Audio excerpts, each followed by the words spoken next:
Everyone wants to study less, including you, which is probably why you're watching this video, am I right? The good news is that it's totally possible. In this video, I'm going to teach you how to study less just by implementing a few simple school habits into your daily routine. If you're curious, stay with me. Hi, I'm Katie Azevedo from SchoolHabits.com. I'm a private executive function coach who teaches students and professionals strategies to learn and work smarter. I'd love for you to find me over on Instagram. Please like and subscribe on YouTube. And for a transcript of this video and for hundreds and hundreds of other tutorials, you can head on over to SchoolHabits.com and I will have all of that linked in the description box below. Now let's start with the myth about studying less. Studying is not a one-time occurrence. You don't study once for something and then just call it a day unless you're already super familiar with the material and you're just kind of doing like a review. But then again, that's just reviewing and that's not really studying. Studying new material is the learning process by which we essentially put new information into our brains well enough that we can recall the information and apply it, that's the key, apply it when we need it across various contexts. If you can do this, then you've officially learned the material. But what you need to know is that this learning process actually takes time. It takes the time it takes, and we can't rush it, even if we really, really want to. We can't tell our brains to, molecularly and cellularly work faster just because we're cramming the night before a test because we procrastinated on our study efforts. That's just not how the brain works. I know you want that to be true, but it's not. But just because this learning process takes time doesn't mean that you have to study a lot. And you can still, in fact, study less. So, are you ready for the secret? Are you sure? Because I do indeed have the secret for studying less. The key to studying less is to learn the material along the way. I'm going to say that again. The key to studying less is to learn the material along the way. So many students wait until like the night before a test to start studying, but that's when you end up in a pickle. The key is to slowly work with the material and get familiar with it and get to learn it and play with it as your teacher or as your professor is teaching it. As you go, as you read it, as you write about it, as you take notes on it in class, continuously every day. Now, is this strategy going to save you if you're watching this video and you have a test tomorrow that you totally forgot about and you're like watching this video looking for some Hail Mary? No. No, then you're out of luck. Then you are out of luck, my friend.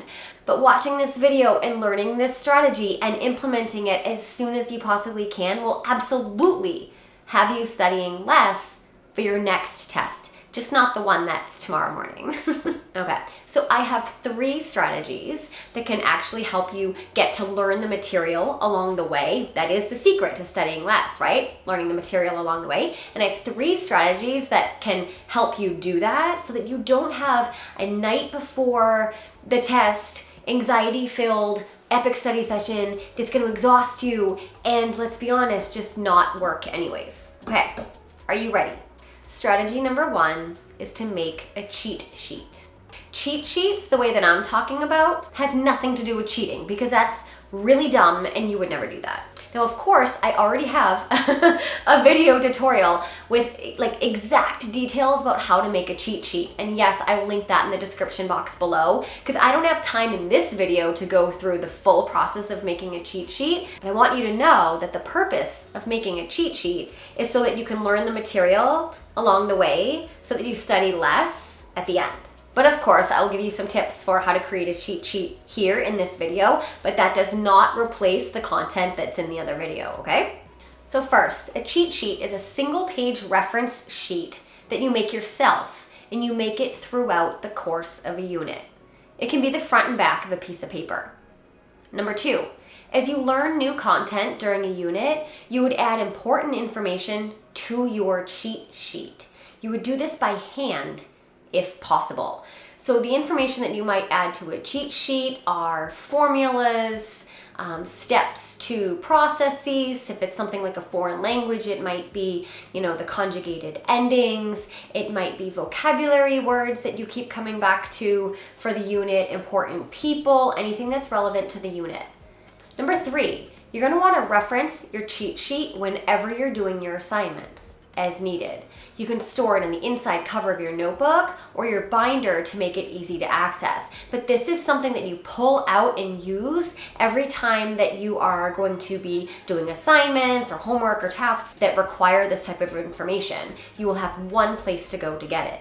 And number 4, you modify and rewrite your cheat sheet as you better determine what information is important and not important. Now, making a cheat sheet is an amazing way to study less for tests because you're learning the material along the way. Because every single time you think, oh, should I put this on the cheat sheet? Okay, and if I am, then how am I going to format this? How am I going to phrase this information? And then you write it on your cheat sheet, and then later on you redo your cheat sheet and you consolidate and condense the material, right, so that it fits. All of that is studying. All of that's requiring you to think about and play with the material so that it's settling in your brain longer and deeper. And then what is that? That's learning, right? So if you end up with a really messy cheat sheet, and I explained this in the cheat sheet video too, I don't want you thinking like, oh no, like what a mess. Go make it again and redo it, because repetition is king when it comes to studying. Another strategy to get you to study less by learning the content as you go is to rewrite your notes. If you're not regularly taking notes in your lecture classes, from your textbooks, from your reading, right? You need to be. And if you're not doing that, then of course you feel like you're studying a ton. Because as we read school readings and listen to our teachers and professors talk to us, we're so good at being like, oh yeah, I'll remember that. That makes perfect sense. No, you won't. You're not going to remember that. That's not what our brains are meant to do. They're not meant to store information. They're meant to generate ideas and to think and to feel, right? They're not meant to just store endless amounts of information. You have to take what you're learning, reading, and hearing and store it yourself in your notes. Now, I have really good tutorials, of course, for how to take notes in a lecture class and from textbooks and from readings and stuff like that. I will link all of that in the description box. So let's say though that you already have an established note-taking habit. Awesome, you're halfway there. However, the key to studying less is to rewrite your notes along the way. In other words, don't just take your notes one time and walk away and never come back to them. What should you do instead? Here's some ideas. Number 1, take your notes. Of course, this is either going to be during a lecture class or from your readings. Number 2, later that day, if possible, do it that day, go back into your notes and fill in the gaps. Now, the gaps are any areas of confusion or any areas where you're missing information. When you fill in the gaps, your goal is to make sure that you have total clarity about everything you wrote down. Because when you take notes during class, you're obviously going to miss some things, right? Now is your chance to fill them in before you forget. Then number 3, periodically over the next few days or weeks, you want to go back into your notes and redo or rewrite sections that need clarification, now that some of the information has faded from your working memory. At this point, if you want, it might be a little extra, but some of you would do this. You could even reformat your notes into a format that's better to study from. That would be something like 2-column notes.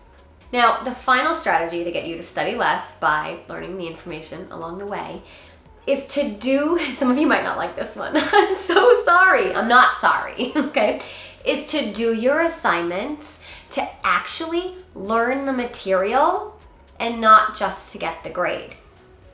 I know. How dare I? I can feel some of you rolling your eyeballs. Oh well, roll them at me, because this is as real as it gets. Of course, I know that there's a million ways just to get your assignments done in a way that's like you're just getting the credit for it. Like, I get it. I know that ways exist out there and that you're not using because you're a decent human being, right? But if you're someone who's regularly just doing, the assignments just to get the grade, just to get the credit, or you're kind of saying those things like, oh, it's just a completion grade, then I'm gonna bet that you're also the students who are struggling the most, who aren't doing well on the tests, who are overwhelmed, who are behind in class, and who don't get it. Do you see the connection between not actually learning the material and then stressing out and doing poorly on the test? Do you see the connection? Okay, doing that is literally the direct path to not learning the material. And what happens when you don't learn the material? Well, you have to study so much more. And if you're doing it the night before the test, then a lot of that is like you having to teach yourself. And how does that always work out? Probably not that awesome. If you want to study less, do your work like you mean it, for the sole purpose of learning what it is that you're being taught. If you do that, then you'll hardly have to study when the test comes. I can't even tell you how many students I work with one-on-one who freak out about upcoming tests, who don't do well on tests and are like thinking of a million different reasons, none of which are their own, of course, why they didn't do well on the test. But these are the exact same students, okay, who aren't completing the homework assignments to learn it. They're just completing it for, for completion. It boggles my brain. Now, of course, this isn't most of my students, because the people I work with are phenomenal, but like, this happens. Now, on the other hand, my students who are putting in the effort to actually learn the thing that they're being taught, even if they're like, I'm never gonna need this later on, and like, I don't even like this topic or whatever, I know, and that makes it harder, to be honest, if the material isn't relevant.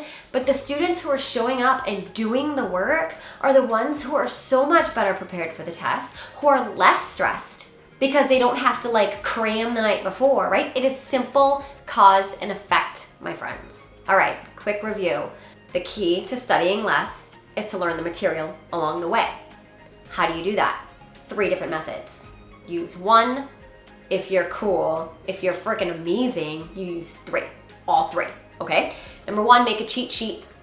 Number 2, rewrite your notes regularly by filling in the gaps. And number 3, do your assignments to actually learn the material and not just for the credit. Now, before we wrap up, let's talk for a sec about how to study less even when you have multiple tests sort of like in the same week. That might happen if it's like midterms or finals or something like that. The strategy is the same. Learn the material along the way. Yes, in all of your classes.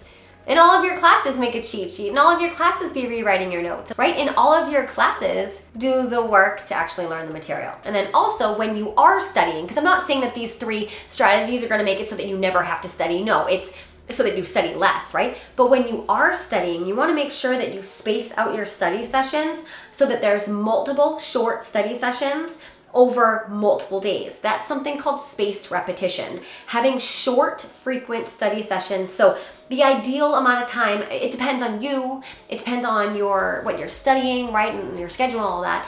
But between 20 to 25 minutes up to 45 minutes of a study session per test is good. You should not be studying for hours at a time. That doesn't work. Okay, so make sure that when you are studying, you're using active recall study methods and you are using spaced repetition. Now, I hope that was helpful. I hope you actually try it and that you take action on the strategies that I'm teaching you, because of course it is amazing that you are watching this video, but the magic is in the action. I'm Katie Azevedo. You can find me on SchoolHabits.com or on Instagram @SchoolHabits. And as always, thank you so much for watching.